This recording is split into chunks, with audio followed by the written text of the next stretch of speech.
أعوذ بالله من الشيطان الرجيم بسم الله الرحمن الرحيم نحمده ونصلي على رسوله الكريم أما بعد قال النبي صلى الله عليه وسلم خيركم من تعلم القرآن وعلمه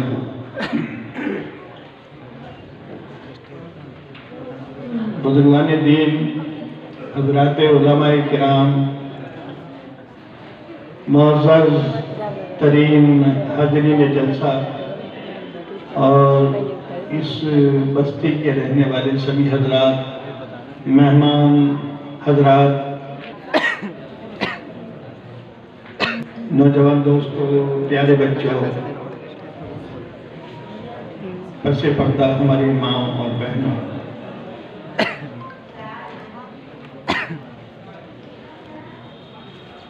چلا جاتا ہوں ہنستا کھیلتا موج حوادث سے، اگر آسانیاں ہو زندگی دشوار ہو جائے۔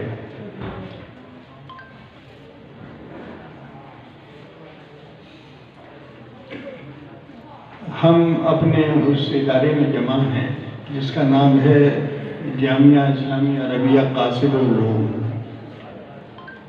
کمال پور۔ نام بعض گاؤں کے بڑے عجیب ہوتے ہیں، لیکن اس کا نام ہے کمال پور۔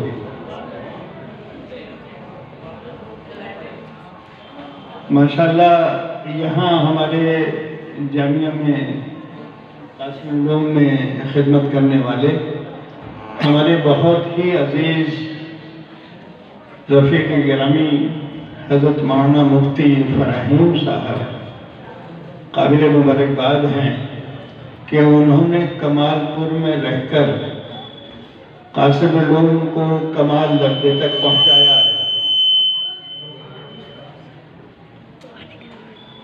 کمال پور کا کمال تو ہے ہی، لیکن ان کی محنتوں کا، تعلیم و تربیت کا، ان کے نظم کا بڑا زبردست ہم کو ہر برس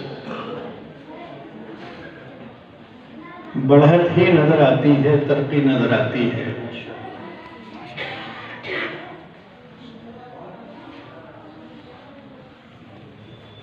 کشش کچھ اور بڑھتی جا رہی ہے، کشش کچھ اور بڑھتی جا رہی ہے۔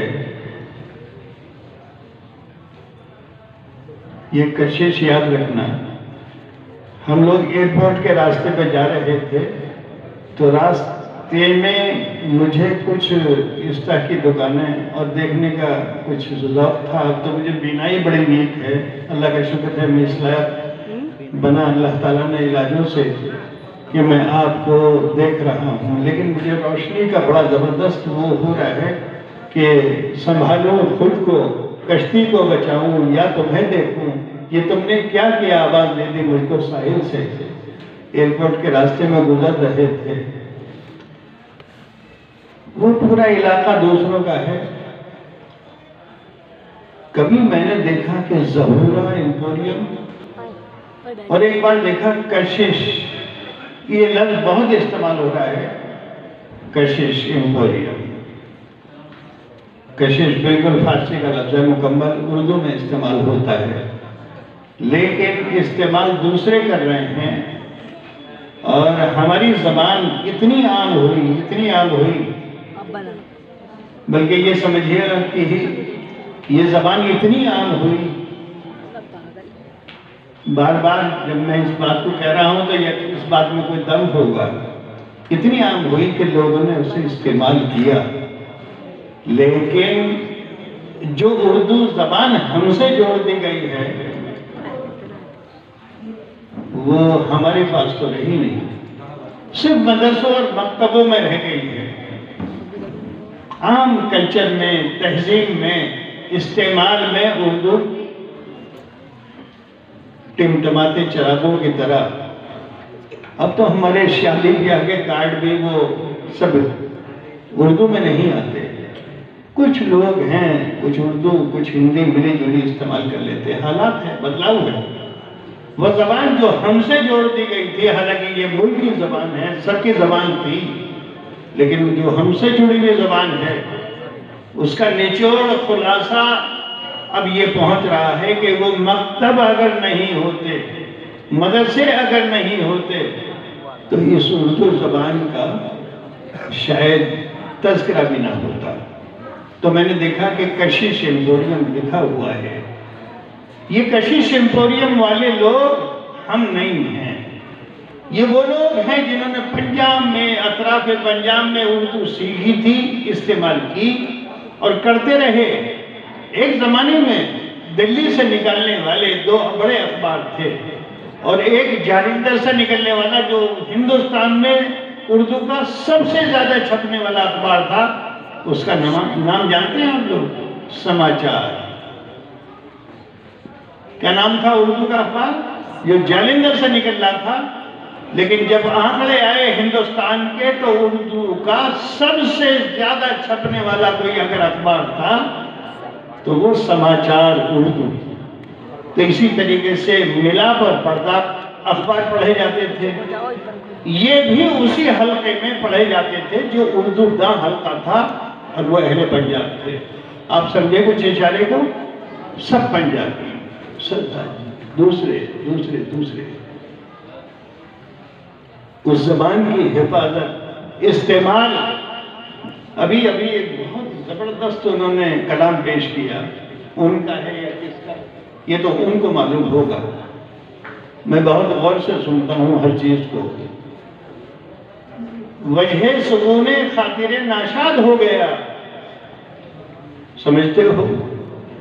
وجہ سکون خاطر ناشاد ہو گیا، اتنا پڑھا وہ خط کہ مجھے یاد ہو گیا۔ پہلے مصرے کے اگر ٹکڑے کر لیے جائیں، وجہ سکون خاطر ناشاد ہو گیا۔ کچھ آپ کو اس کا فائدہ پہنچا، کچھ محسوس کر رہے ہیں؟ یہ زبان کون سی زبان ہے جو شیرینی رکھتی ہے، جس میں مٹھاس ہے، جس کے پڑھنے سننے والے مست و بے خود ہو جاتے ہیں؟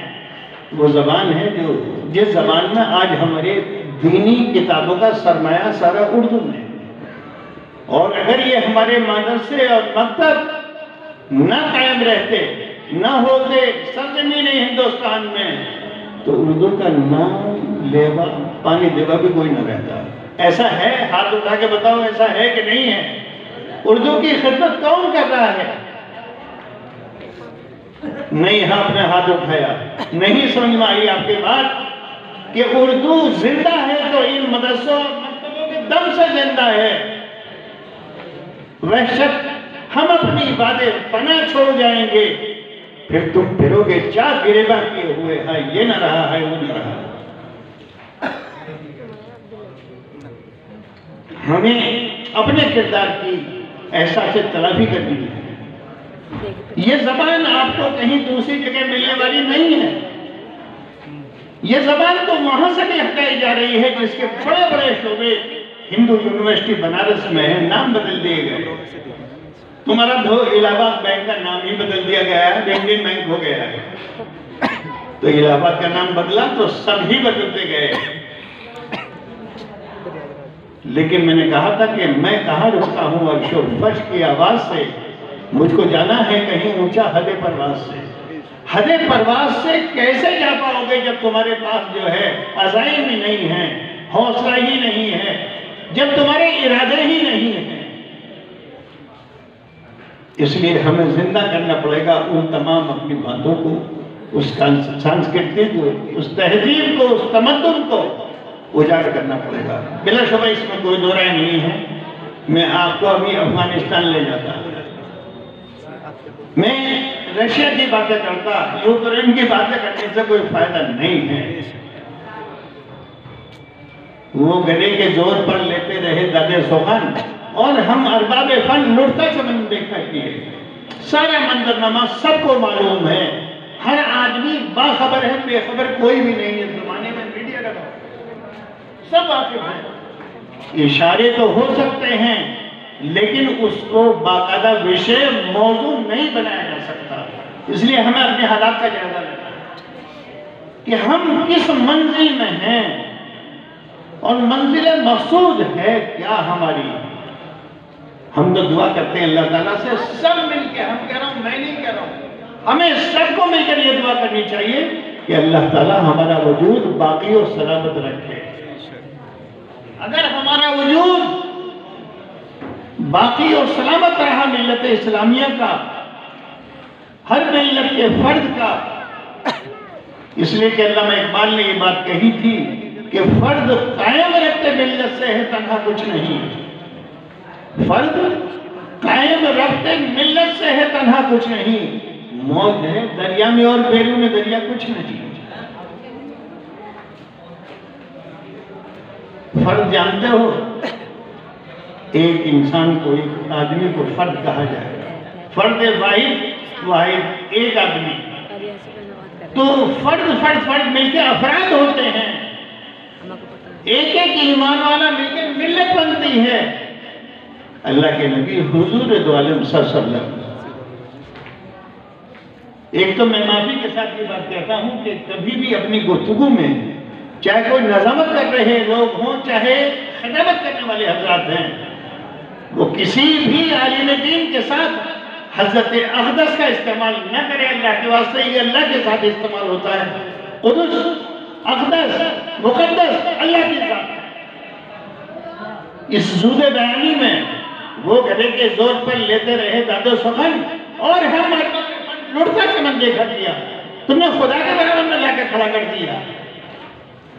اپنے پیر و مرشد کو, کسی عالم دین کو حضرت والا کہیے, حضرت محترم کہیے, مکرم و محترم کہیے, قابل سب احترام کہیے, سب کچھ کہیے, لیکن حدود میں رہیے. شریعت کے حدود میں رہنا ہماری ذمہ داری ہے.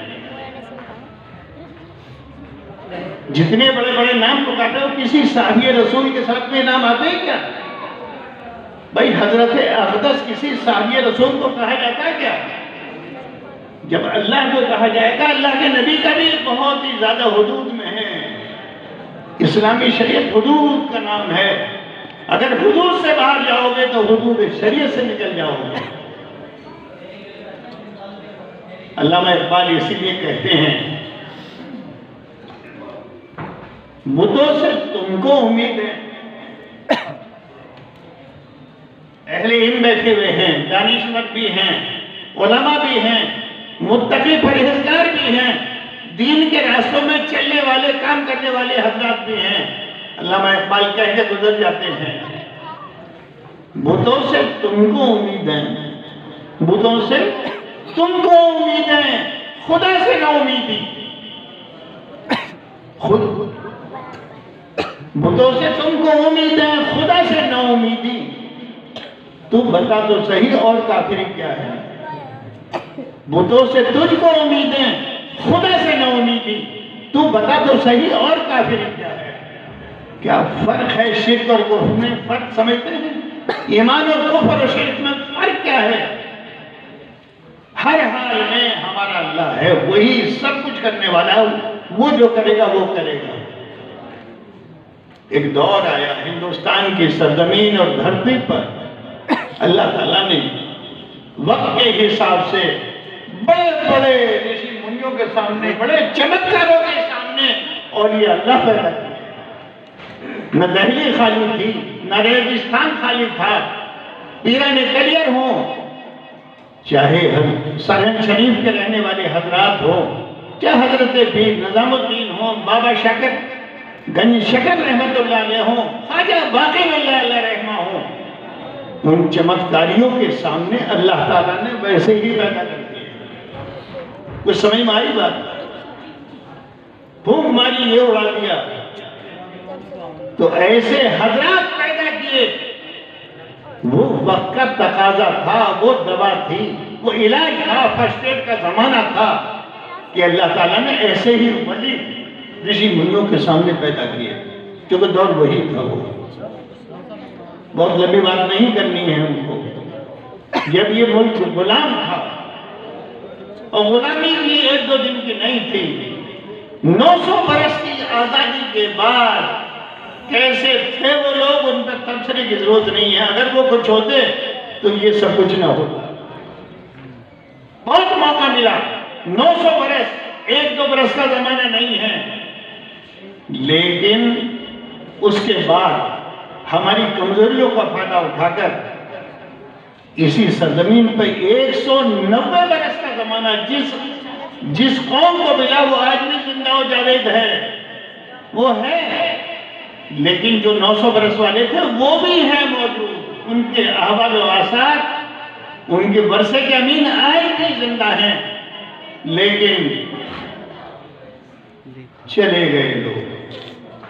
نوحہ خانی کے سوا کچھ بھی نہیں ہے. اگر ہمارے سامنے 9 برس کی تاریخ کے یہ کھنڈرات آثار قدیمہ کی شکل میں نہ ہوتے. آثار قدیمہ جانتے ہو؟ پرانی نشانیاں.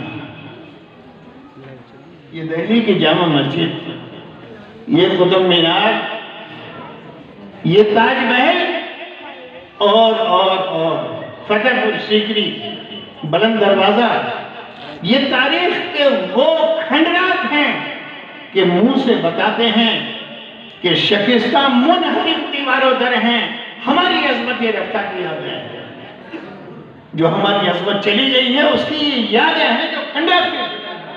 اگر یہ کھنڈرات نہ ہوتے تو یہ پتہ بھی نہیں چلتا کہ 900 برس کا زمانے کا حوالہ دینے والے لوگ عقل کے قریب ہیں یا دور.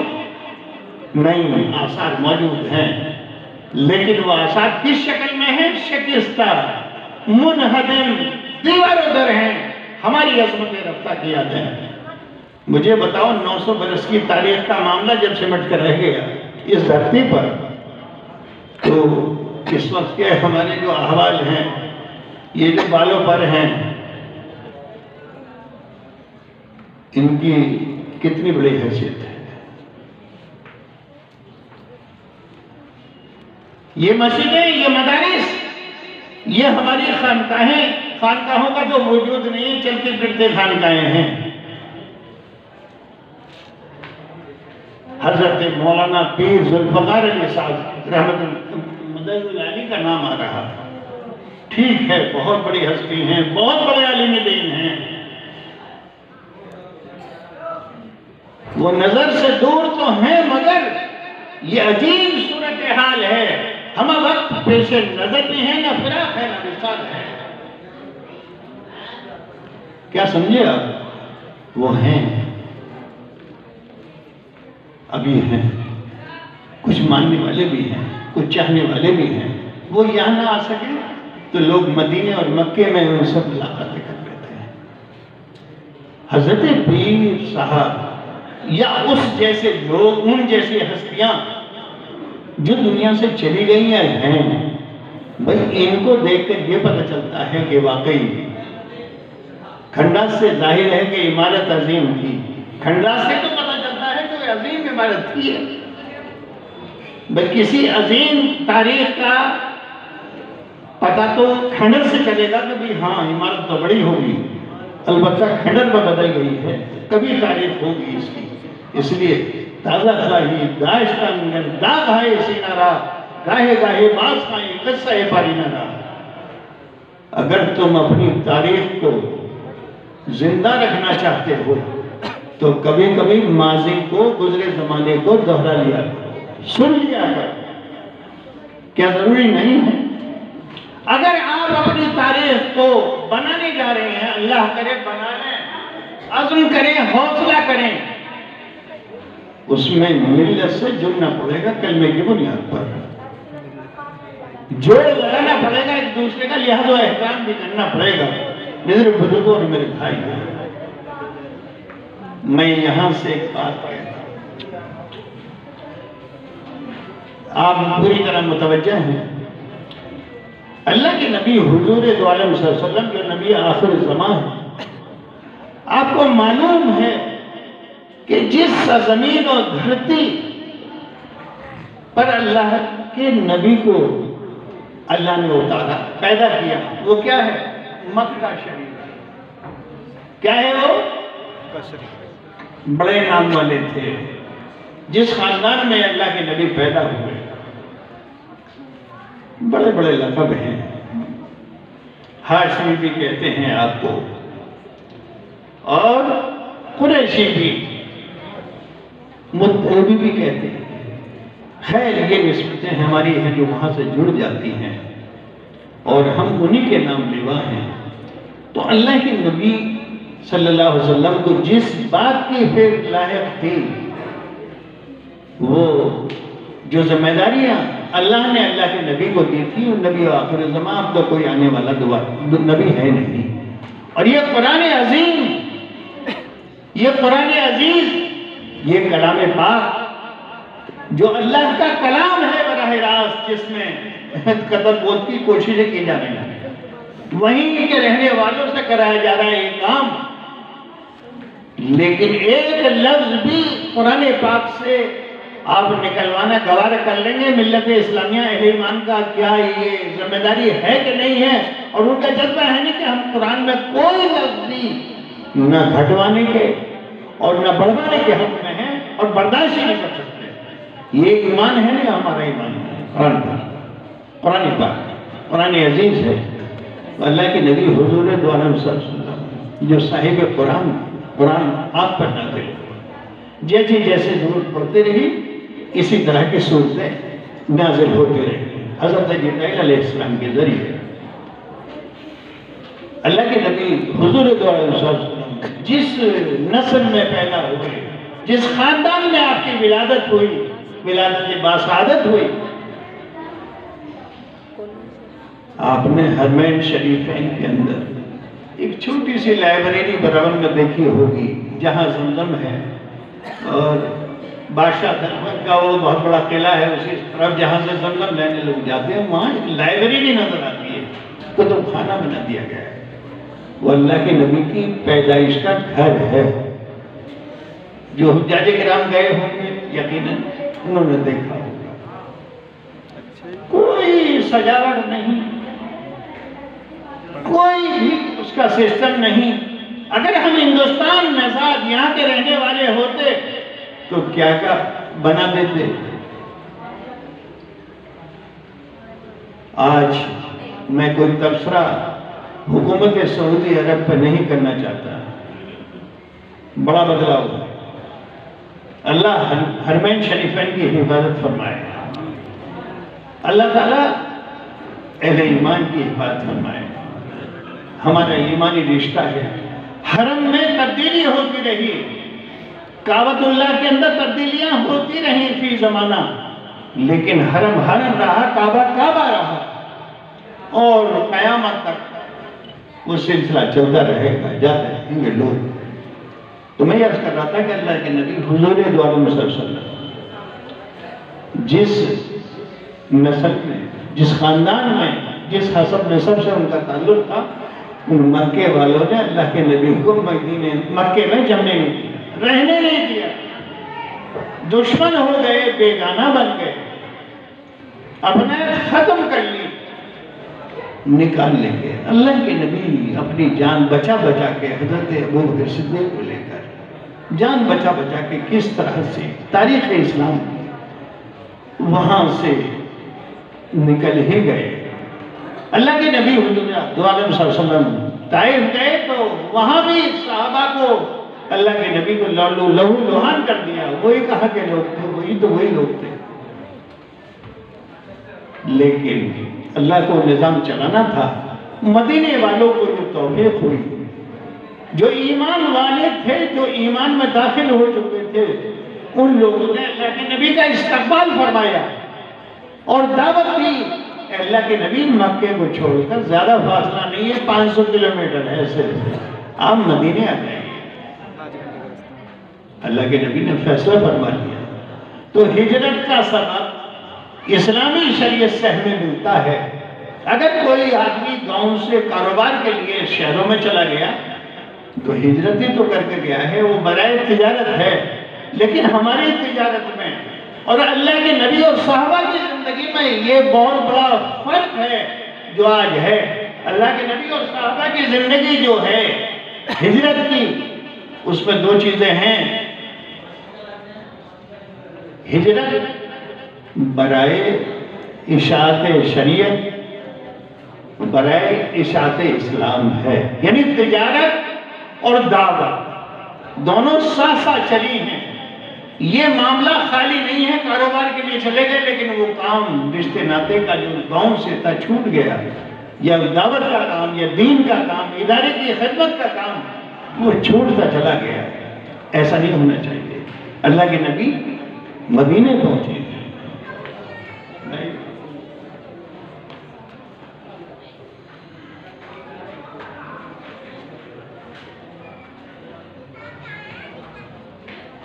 جزاک اللہ۔ تو یہ واقعہ مجھے مدینے کی زندگی کا تھوڑا آپ کو بتانا تھا، لیکن اگر وقت کی پابندی کہنے والا ہی نہ کرے گا تو کیسے کام چلے گا؟ ہمیں بھی اپنے حدود میں رہنا ہے، اور حدود میں رہنے کے بعد حضرت مفتی صاحب مجھ سے بار بار فرما رہے تھے کہ چلو اسٹیج پہ، چلو اسٹیج پہ، چلو اسٹیج پہ۔ اب وہ ہمارے مدرسہ خادم الاسلام کے استاد مفتی نظام الدین، وہ بیچارے تقریر فرما رہے تھے، میں نے کہا ہو جانے دو تقریر، ہو جانے دو تقریر، تقریر چل رہی ہے، ہو جانے دیجیے، پورا ہو جانے دیجیے۔ میں بار بار یہی ان سے کہتا رہا۔ تو ہم اگر یہ بات چاہتے ہیں تو ہم یہ بھی چاہتے ہیں، اور یہ چاہنا چاہیے، پھر کسی موقع پہ انشاءاللہ آپ حضرات کو اتنی بات کہہ کر اپنی بات ختم کرتا ہوں کہ مکے کی زندگی بھی آپ کے معلوم ہونا چاہیے، پڑھنا بھی چاہیے، لیکن مدینے کی زندگی، اللہ کے نبی اور صحابہ کی زندگی، جو انصار ہیں ان کی زندگی، اور مہاجر کی زندگی، اور وہاں جو اشاعت اسلام ہوئی ہے، وہاں سے جو سسٹم بنا ہے، اللہ کے نبی نے کیا کر کے دکھایا ہے، کیا پیغام ہم کو دیا ہے۔ اگر اللہ کے نبی وہاں کے راڑوں کو نہ نمٹاتے، ان کی آپس میں پیار محبت اور بھائی چارہ قائم نہ فرماتے، اور ان کے لڑائی جھگڑے جو تھے پرانے سینکڑوں برس کے ان کو نہ ختم کراتے، تو یاد رکھو یہ اسلام وہی لڑ کے وہ ختم کر لیتے، یہ ہم تک نہ آتا۔ اللہ تعالی ہمیں دین کو سمجھنے کی، تاریخ کو سمجھنے کی، مکے کی زندگی کو بھی سمجھنے کی، اور مدینے کی زندگی کی جو پیغام ہے اللہ کے نبی کے، ان کو بھی سمجھنے کی توفیق عطا فرمائے، اور اللہ تعالی ہمیں دین کے مطابق زندگی گزارنے کی توفیق عطا فرمائے، اور اپنا کلمے کی بنیاد پر جوڑ باقی رہنا چاہیے۔ یہ نشر و فراز کے زمانے، اونچ نیچ کے زمانے آتے جاتے رہیں گے، لیکن آپ اپنی جگہ استقام اور اپنے یہ قدم مضبوطی کا مظاہرہ کیجئے گا، اور جو لوگ آپ کے نزدیک ہیں، جو آپ کے پاس ہیں یا دور ہیں، بھائی زیادہ زیبا نہیں لگتا کہ دوری آپس میں نہیں ہونی چاہیے، دلوں کی نہیں ہونی چاہیے، ظاہر بھی نہیں ہونی چاہیے، ایک دوسرے کا ہم کو لحاظ و احترام کرنا چاہیے۔ عربوں میں بہت زیادہ اس کا لحاظ کیا جاتا ہے۔ جب ایک عرب دوسرے عرب سے ملتا ہے، ان میں وہ اثرات تو ہیں کہ ایک عرب دوسرے عرب سے ملاقات کرے گا، چومے گا، چاٹے گا، اور ایک بات ہے چہرے سے چہرہ ملائے گا، اور ملانے کے بعد میں معلوم ہے 10 منٹ تک کم از کم دعائے آل نسل کو دیتا رہے گا۔ یہ کام ہمیں کہ ہم ملتے تو ہیں آپس میں، دل سے دل نہیں ملتا۔ خدا حافظ، فی امان اللہ۔